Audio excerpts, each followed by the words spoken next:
Hello again.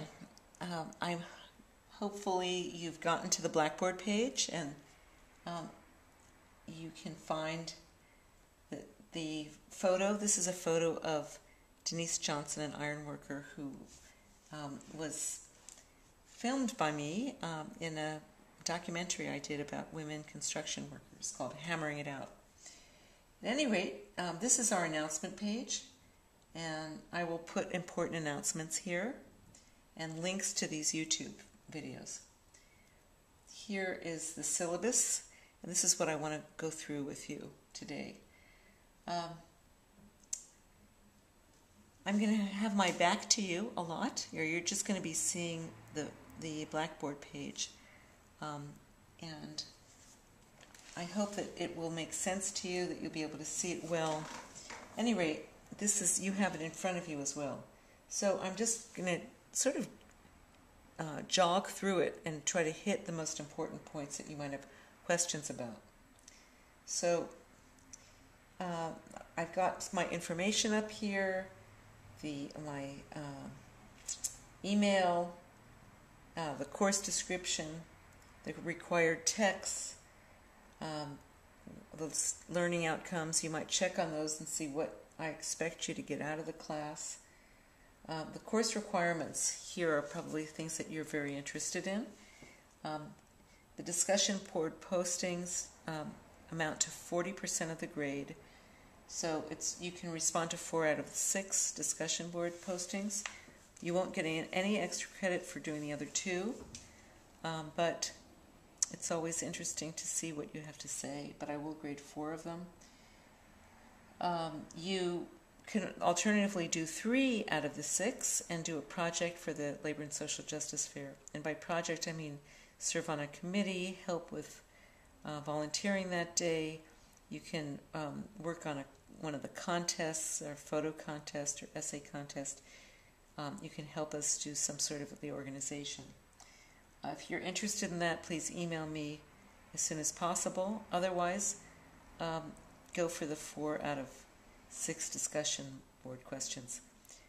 You're also invited to come to the Labor and Social Justice Fair, and in fact, you can get extra credit by coming and writing a page about it. The quizzes will be 10%. There'll be 2 quizzes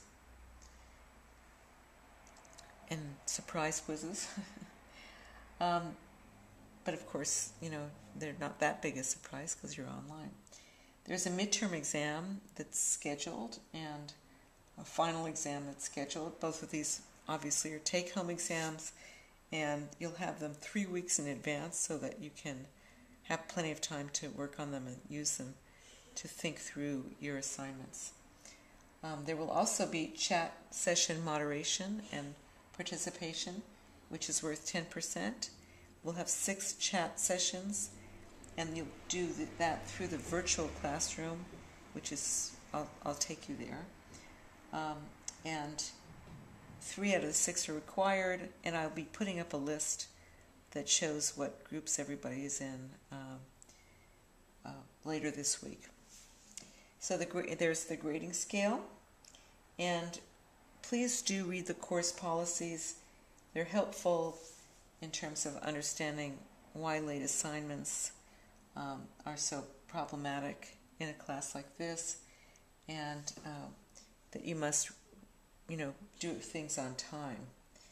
Of course, you won't plagiarize either, or you'll always give credit if you're making a quotation. That always makes you look smarter, and that you have read something and you're using a quotation rather than copying and pasting, which can make you look bad and give you a bad grade. And nowadays with the internet, it's very much easier to find out when you're plagiarizing.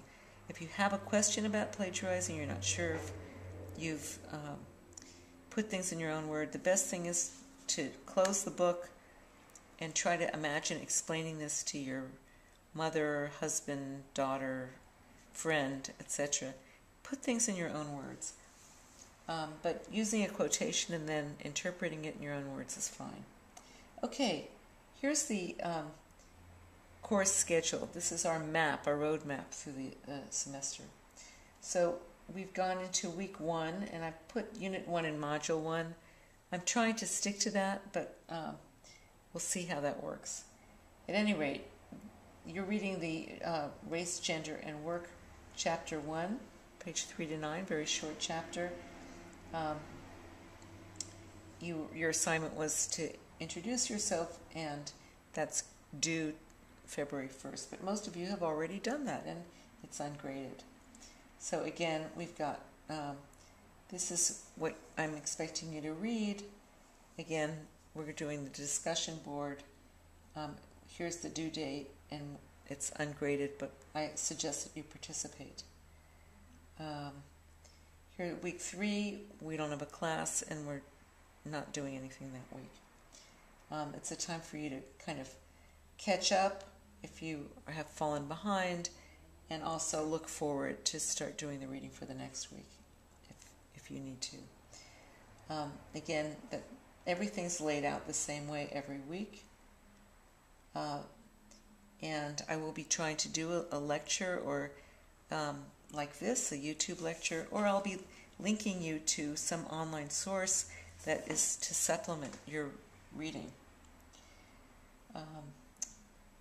By week 8, we have the midterm that will be due. Again, I'll be giving you that on week 5, so you'll be able to ask me questions and discuss it or make an appointment with me to talk about it.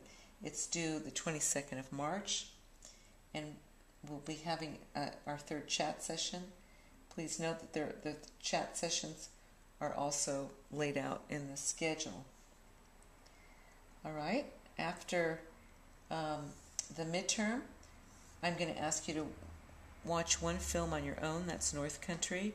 You can rent it from a local video store, and we'll be discussing sexual harassment that week. The spring break comes up, and we shift to the face of discrimination. Once again, it's laid out the same way. You can see the reading, the discussion board, and the due date for the discussion board answer.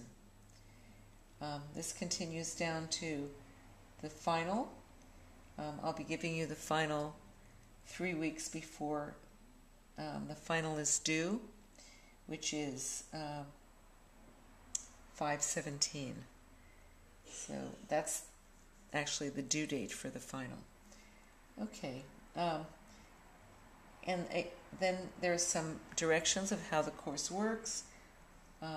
Pretty much I'm trying to follow this exactly and have the reading assignment there. This week I didn't have reading questions, but I'm just pointing out the introduction of the book. Many times we'll have the discussion board questions, the chat sessions, and there will be 2 quizzes during the first half of the semester. I haven't indicated when, but I will put it up to give you plenty of time in the beginning of the week. Okay. Time management and the secret of college reading. Here's some tips I really urge you to read about, techniques for how to read and really get the argument out of it.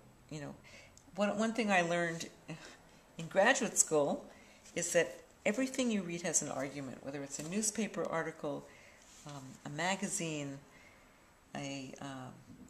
article, or an essay. People are trying to persuade you to think about something in a certain way, even if it doesn't read like a persuasive essay. There's always an argument, so it's up to you to try to find out what that argument is and to examine the evidence. So, here's some more. These are actually from Dr. Choi.